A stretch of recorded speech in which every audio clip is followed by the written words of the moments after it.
आपण वळूया आपल्या विविध कार्यक्रमांकडे।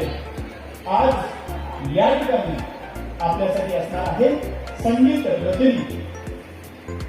आमचे खानदेशी गायक कलाकार, एक से बढ़कर एक कलाकार आपल्या मनोरंजन या ठिकाणी करणार आहे। त्याच्या सुमधुर आवाजाने आपण सर्वजण मंत्रमुग्ध होणार आहात। या सोबतच अजून असणार आहे आपल्या नृत्य आविष्काराने आपलं मनोरंजन करणार आहे। ग्लोबल खानदेश महोत्सवाच्या मंचावर निश्चितच गाडी सुसाट सुटली, मग काय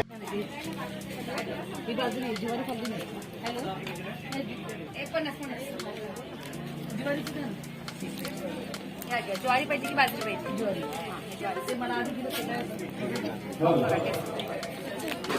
खाऊन बघा, टेस्ट करून बघा। ज्वारी बाजरी भीमसेनी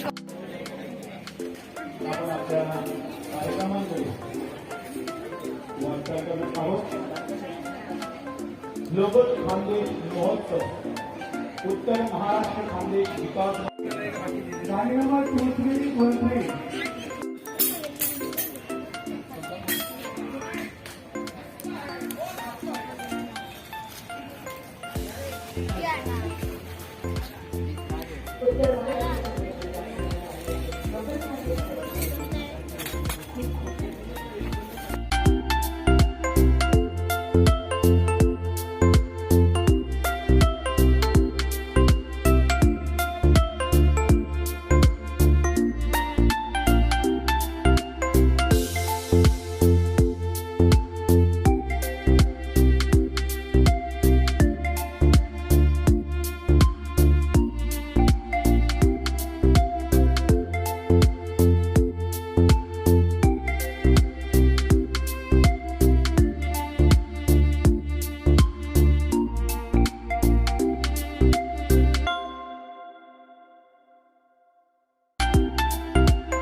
डॉक्टर जवळ माझी औषधं बंद केली। तुमचा डायबिटीस टाइमचं कंट्रोल म्हणजे परत वाढत पण नाही, परत लो पण होती।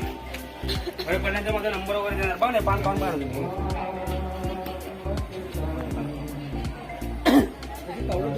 पावडर पाहिजे, पावडर भेटेल सर, असं पाहिजे असं पण भेटेल। जिल्ह्याची तुम्हाला माहिती हवी असेल किंवा भारतातील कोणत्याही राज्याची माहिती, हा बांध त्या जिल्ह्यावर न्यायचा असेल, जसं की हा बांध नेला आपण नांदेडवर, तर इथं नांदेडचीच माहिती तुम्हाला, नांदेडमध्ये कोणकोणती पिके घेतली जातात, नांदेडची लोकसंख्या किती आहे, नांदेड क्षेत्रफळ, तिथले पर्वत, तिथले तालुके किती आहेत, किल्ले, लेण्या, साक्षरता, उद्योगधंदे, धार्मिक स्थळे, पर्यटन स्थळे, नद्या, हवामान, पर्जन्यमान, अशी कोणत्याही जिल्ह्याची प्रमुख माहिती एका मिनिटाच्यात मिळू शकते सर तुम्हाला।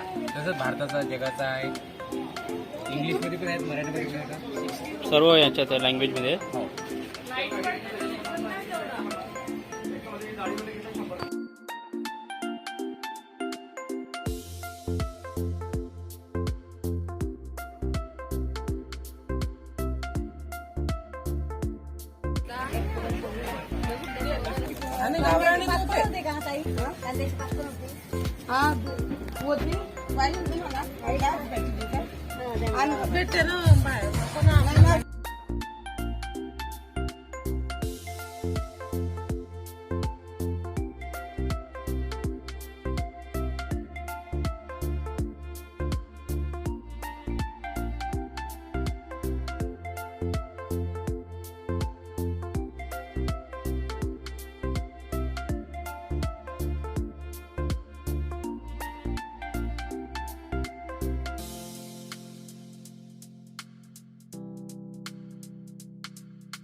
आज प्रथम दिनी कार्यक्रमात आपल्या सर्वांचं स्वागत। लवकरच आजच्या या कार्यक्रमाची सुरुवात होत आहे।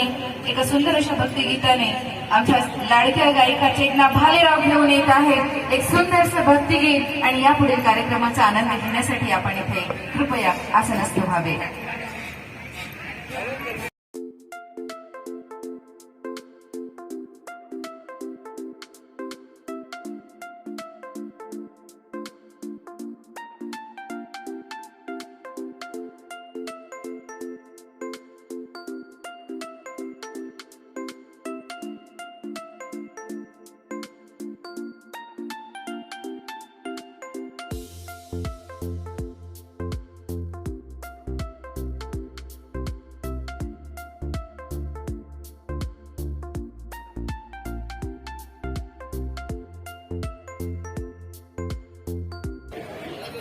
राम राम मंडळी, राम राम.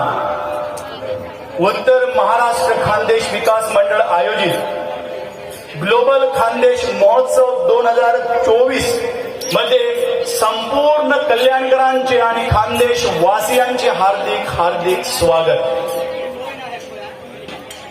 मित्र, वांग्याचं भरीत, पिठलं, भाकरी असं नाना विविध प्रकार या ठिकाणी आपल्याला त्यांचा आस्वाद घेता येणार आहे. आणि असा हा आपला विविधतेने नटलेला ग्लोबल खानदेश महोत्सव ग्लोबल झालाय. आधी होता खानदेश महोत्सव आणि आता झालाय ग्लोबल. कारण खानदेशाच्या विविध पारंपरिक खाद्यपदार्थांसोबतच इतरही खाद्यपदार्थ आपल्याला त्यांचा आस्वाद या ठिकाणी चाखायला मिळणार आहे.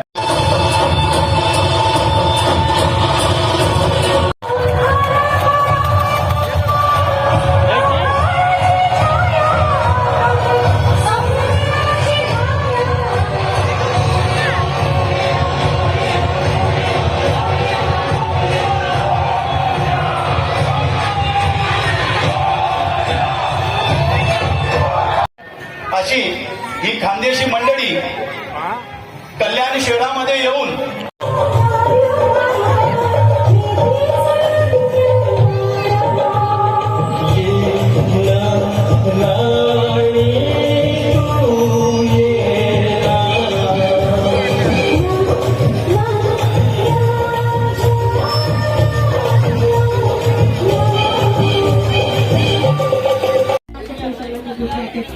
जे सुख आपल्याला इथं हवं आहे ना, तृप्त सुख हवंय. मिळतं का?